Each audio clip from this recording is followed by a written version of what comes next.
तहफ़ की वो डिटेल देता हूँ। इट में shock the people of Pakistan के पिछले इन 32 सालों में। अच्छा, जहन में रखें कि 1990 में आपके डॉलर का रेट क्या था और आज क्या है, ये जहन में फ़र्क रखिएगा। सो ये अमाउंट जो है ना 1.34 बिलियन रुपीज़ जो बता रहे हैं, ये कोई मामूली ये अमाउंट नहीं है, ये बहुत बड़ी अमाउंट है। और हमने ये सारी कैलकुलेशन अगेन 1990 में जो प्राइस थी उसी की बुनियाद पर रखी है, 95 में 96 जो भी गिफ्ट की थी। इस पे पहले मैं आता हूँ, हमारी टीम ने बहुत बड़ा काम किया इस पे, जो हमारे ऑफिशियल डॉक्यूमेंट्स हैं हमारे पास सारे।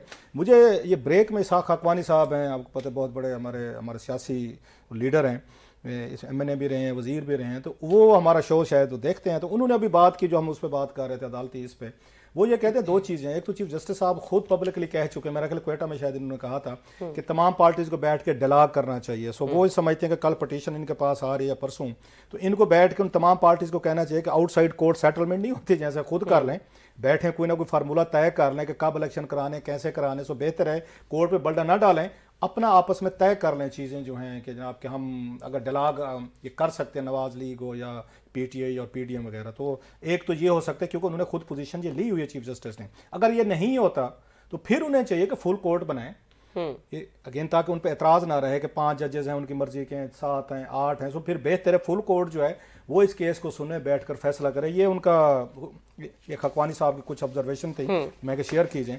अब कमिंग टू द पॉइंट, ये तोशा खाना वाले, हो सकता है इस वक्त जिस तरह की धमाक चौकड़ी मची हुई है यहाँ पे लोगों के लिए कोई बहुत बड़ी चीज़ नहीं है। अगरचे लोग देवर शॉक जब उन्होंने पढ़े ना चीज़ें नाम से कि किस किस ने क्या कुछ लिया, लोगों की आंखें खुली हैं। यहाँ पे मैं हमेशा कहता हूँ, रिपीट कर देता हूँ कि लोगों को लूट मार से मसला नहीं है। यहाँ प्रॉब्लम यह है कि लुटेरा मेरी मर्जी का होना चाहिए। मुझे तकलीफ उस वक्त होती है जब ऐसा बंदा लूट रहा हो जो मुझे नहीं पसंद, तो फिर मैं उस भड़क जाता हूँ, करप्शन हो गया, गलत हो गया, बला बला। हाँ, बंदा मुझे पसंद है, वो हमारे सराइकी में कहते हैं उसके ना बांधे दी, हर शे बांधी है, अण बांधे दी कैसे नहीं बांधी। सो लड़ाई यहाँ पे ये है कि जो इमरान खान साहब वाले हैं, उसके बाद आप नवाज शरीफ वाले हैं या जरदारी साहब, गिलानी साहब, सब के जो पसंदीदा हैं, ग्रोह इन्होंने बनाया है, उनके लिए कोई करप्शन है। वो फिर हमें पता क्या कहते हैं, ये लीगल है सर, इट्स लीगल।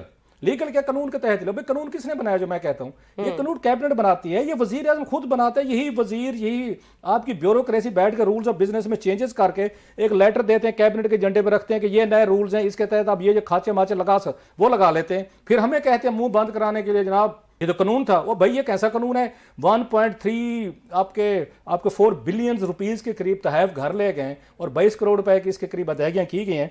मैं पहले तो अपनी टीम को कंप्लीमेंट करता हूँ, ठीक है, डॉक्यूमेंट्स मैं ले आया था, चीज़ें मैं फराहम के सोर्सेज अपनी जगह पे, लेकिन जो मेरा ख्याल इन्होंने उस पर टीम वर्क हुआ है, उनको दे मस्ट बी कम्प्लीमेंटेड कि उन्होंने बैठ के सारी 1990 से लेके अब तक उन्होंने एनालिसिस किया, प्लस इसकी कीमतें ढूंढी, कैलकुलेशन 1 दफ़ा 2 दफ़ा मैंने वेरिफिकेशन करे। आपको पता है इन मामला में कितना मैं स्ट्रिक्ट हूँ थोड़ा सा। इमरान मगराना ये जो हमारी टीम गई मस्ट बी कम्प्लीमेंटेड, सुमेरा ये होगी, सलीम साहबा हैं, फिर उसके बाद राफिया जहद हैं, रूबा हैं, आपने भी कोई अपना हिस्सा डाला होगा इसमें, इसके बाद चलें डाला तो बता दें।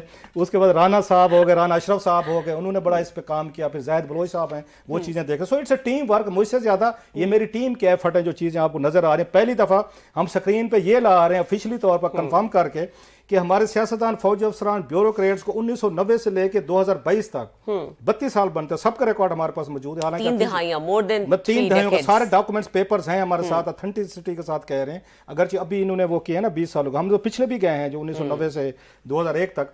ये टोटल जो है यहाँ पे 7136 तहफ़ मिले इनको इन 32 साल, 7000 के करीब। इसमें से इन्होंने जनाब इसकी मलियत का जो अंदाजा लगाया गया है वो 1.4 से लेके आपके मतलब 1.3 से लेके 1.4 बिलियंस के दरमियान में इसको अप्रॉक्सीमेटली बता रहा हूँ, तकरीबन मैं बता रहा हूँ, मैं एग्जैक्ट फिगर पे नहीं जा रहा। तकरीबन आप कह रहे हैं 1.5 अरब के करीब इनको तहफ़ की मलियत है। फिर कह रहा हूँ ये कीमतें हमने वही रखी डॉलर रेट के हिसाब से। अगर आज वो डॉलर रेट से हम एक लगाना शुरू करें, उस वक्त डॉलर रेट क्या था और अब उसको कन्वर्ट करें तो इट में गो इनटू 5-6 बिलियन रुपीज आज की प्राइस है। इसमें से 32 सालों में से इन्होंने जो अदायगियां की हैं वो है 22 करोड़ रुपए के इन्होंने किया। मतलब ये 1.5 बिलियन रुपीज के करीब, तकरीबन मैं कह रहा हूं 1.5 बिलियन के करीब के तहफ़ 22 करोड़ रुपए में ले गए हैं। अभी भी ये कहते हैं ये डाका नहीं है, ये रॉबरी नहीं है, और ये कानूनी है। इसमें आपके गोल्ड थे, ज्वेलरी थी, डायमंड्स थे, आपके नेकलेसेस थे, आपके ब्रेसलेट थे, इसमें उसके बाद ये ज्वेलरी बॉक्सेस थे, घर का सामान, चादर, तलवारें, चाकू, वो आपको पता है सब कुछ था, सब कुछ लेगा। अच्छा, इसमें से अब ये मजे की बात है 7000 तहफ़ में से इन सालों में ये यहाँ से 3400 तहफ मुफ्त ले गए हैं, मतलब आधे से ज्यादा तहफ मुफ्त ले गए घरों में। ये कानून इन्होंने इस तरह का बनाया होता है कि इतनी मलियत का गिफ्ट जो है वो आप ले जाएंगे। 7136 में से ये 3488 मुफ्त घरों को लेगा, उसकी कोई पेमेंट नहीं है। कानून बनाया ना, मैंने बनाया ना, मैं वजीर आजम हूँ, मेरा अगर तोहफा, मेरा गिफ्ट, मेरी मर्जी।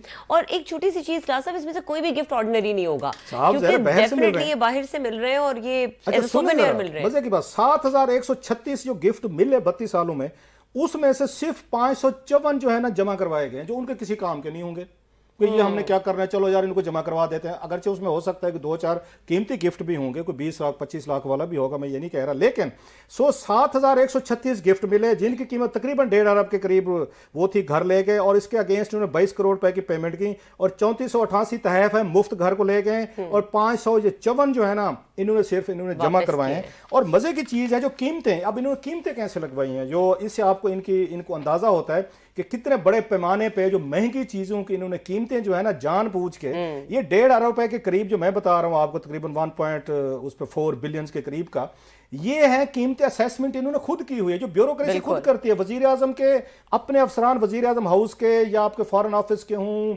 या दीगर कमेटी जो बनते हैं जिसमें कैबिनेट डिवीजन के लोग भी होते हैं, एवेल्युएशन जो होती है, अब ये सारे जहन में रखते हैं कि सदर वजीर आजम का तोहफा है, उनकी कीमतें हमने घट रखने, क्योंकि 10-20% इन्होंने देना है। उसके बाद आप जरा देखें कि कैसे कैसे कीमत लगी। एक इनको नवाज शरीफ साहब को कारपेट मिला 50 रुपए में, वो घर ले गए। इसके बाद इनको ब्रीफ केस मिला नवाज शरीफ साहब को 875 रुपए में ले गए। इनको टेबल क्लॉथ और कोई कावा सेट मिला, वो 600 रुपए में ले गए। इनको ये 4 सूट पीसेस का इनको तोहफा मिला नवाज शरीफ साहब को 500 में ले गए। जरा कीमतें देखते हैं क्या लगी हैं। अच्छा, बेनजीर भुट्टो साहबा जो है लेडी मार्garet थैचर ने उनको तोहफा दिया, वो 250 रुपए में साथ ले गई थी। इनको फ्रांस के सदर ने काफी सेट दिया बेनजीर भुट्टो साहबा को 50 रुपए में। अब जरा देखना कीमतें कितनी कम लगवाई गई थी और कितनी, और बड़ी लंबी लिस्ट है कि बेनजीर भुट्टो साहबा क्या क्या चीजें जो 400 रुपए में ले गई और अपने साथ ये मुफ्त में भी ले गई चीजें। अच्छा, फरूक लगारी साहब का हमने आपको बताया कि लेडी सूट और स्कार्फ मिला 800 रुपए में, फरूक लगारी साहब ये मुफ्त ले गए थे। अजरबैजान से कारपेट मिला, वो लगारी साहब जनाब 950 में ले गए। बांग्लादेशी वजीर आजम खालिदा जिया ने क्रॉकरी सेट दिया लगारी साहब को, जनाब वो 125 रुपए में ले गए। जरा देखते हैं कैसे वो हो रहा है। गुलाम इसा खान साहब है, वो भी 50 रुपए में एक अपना कारपेट घर ले गए थे बांग्लादेश के। हालांकि मेरा ख्याल यहाँ से ले ले तो वो भी इतने का मिलते 500 रुपए का। खैर, इसके बाद जो मजे की चीज है, जनाब मुशर्रफ साहब जो है, उन्होंने 2002 में उनको अमेरिकन सदर ने लेदर बैग दिया।